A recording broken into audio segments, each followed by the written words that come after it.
किनेको thank you, मैले किनेको हो त्यो ललिपप। थ्याङ्क यू भन्ने भए मलाई भन्ने। फेरि भन् त कसले किनेको रे? यस्तो राति दोकान जाने चाहिँ म, अनि क्रेडिट लिने चाहिँ त?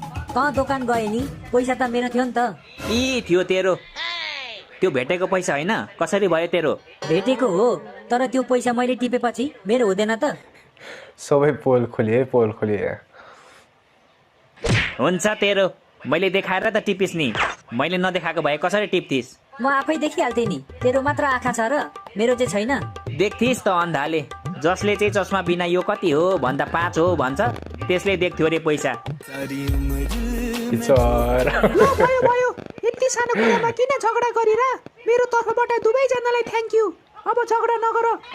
केटी हो के पिउने तिमीहरू, चिया कि चिया?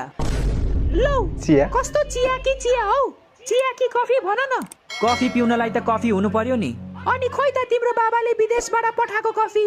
त्यहाँ छ नि एउटा पुच्छर बिनाको बाँदर, त्यसले सबै बिगाड्यो नि। पुच्छर बिनाको बाँदर। ओके ओके, त्यसो भए चिया नै खाइदिउँ न त।